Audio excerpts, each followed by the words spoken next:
History is not dead, it is hidden. Subscribe to ZX History and like this video to uncover forgotten legends and lost empires. Now, let's begin today's journey into the past. Isabella I, the queen who forged an empire from fire. History remembers conquerors by their battles. It remembers saints by their prayers. But some rulers are remembered by something far more dangerous, the world they permanently reshape. This is the story of a woman born into weakness, surrounded by enemies, underestimated by every throne in Europe, and feared by history itself. Her name was Isabella of Castile, and before her reign ended, she would unite a fractured kingdom, crush dynasties, ignite religious terror, finance a voyage that shattered the map of the world, and leave behind an empire soaked in faith, blood, and destiny. This is not the story of a gentle queen.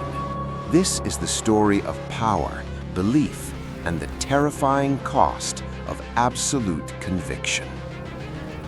A princess with no future. Isabella was born in 1451 into a kingdom that did not need her.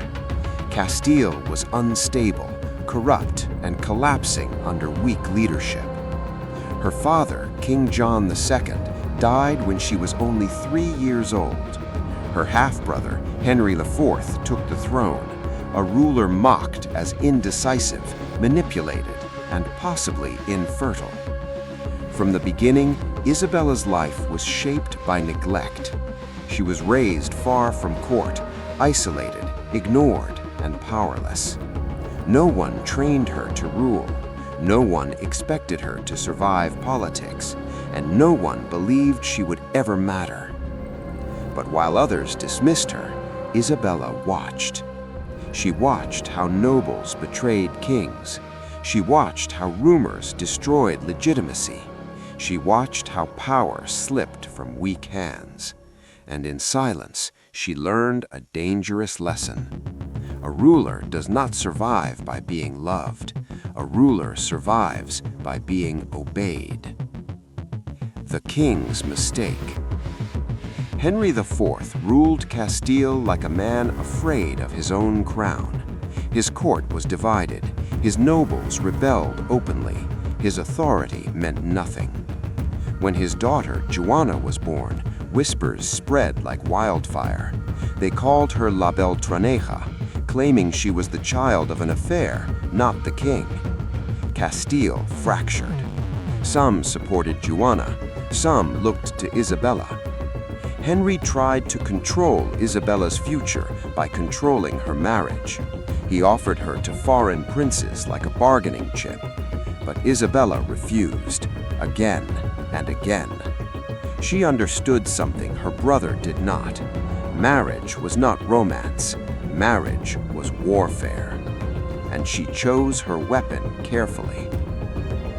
A secret wedding that changed history. In 1469, Isabella made a move so bold it nearly cost her life. She secretly married Ferdinand of Aragon. This was not love, this was strategy. Their union united Castile and Aragon, the two greatest powers of Spain, without a single battle. Henry was furious. He revoked Isabella's status as heir. He restored Joanna, but it was too late. The chessboard had shifted. When Henry IV died in 1474, Castile exploded into civil war, and Isabella did not hesitate. She declared herself Queen of Castile. The war for the crown. Castile burned. Cities chose sides. Nobles switched loyalties overnight. Portugal invaded to support Joanna's claim. Isabella did not command armies from behind palace walls. She rode with soldiers. She negotiated personally. She punished traitors without mercy. Where Henry had begged, Isabella commanded. Where others hesitated, she acted.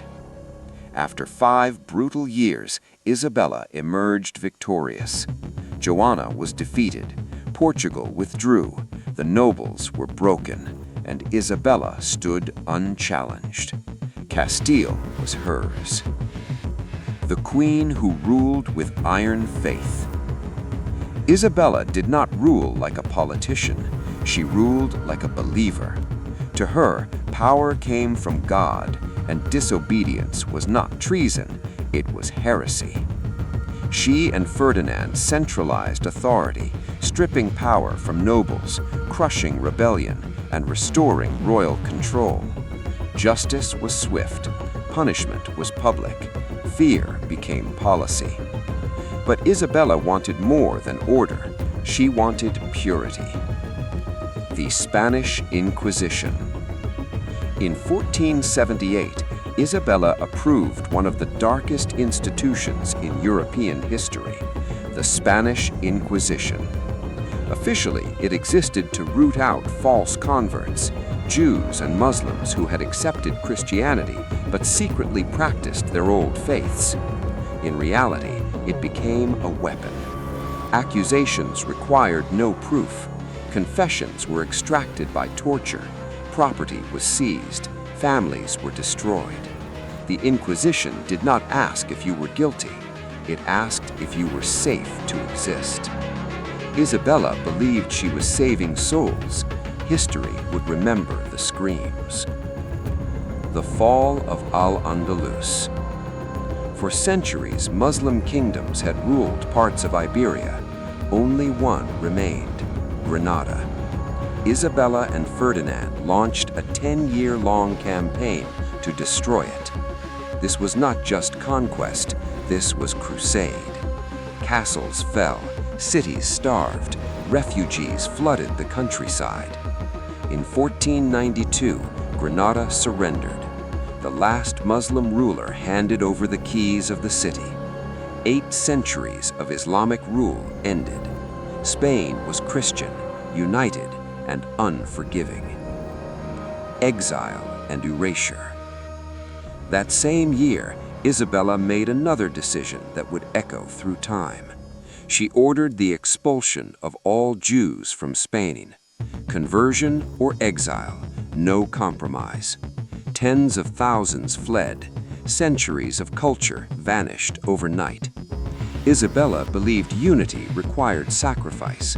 She never questioned who paid the price. The gamble that changed the world. In the shadows of triumph, a foreign sailor waited. His name was Christopher Columbus. For years, kings had rejected him. His idea was insane. His math was wrong. But Isabella listened. She was not convinced by science. She was convinced by destiny. In 1492, she approved his voyage. 3 ships sailed west, and the world cracked open. An empire beyond imagination. Columbus returned with stories of new lands, gold, souls, possibility. Spain exploded outward. Conquest followed exploration. Crosses followed swords. Empires rose on bones. Isabella never saw the horror of colonization, but she built the machine that made it possible. A queen at the end. Isabella aged fast. Her children suffered tragedies. Her son died. Her daughter descended into madness. Her empire grew. Her family collapsed. In 1504, Isabella died.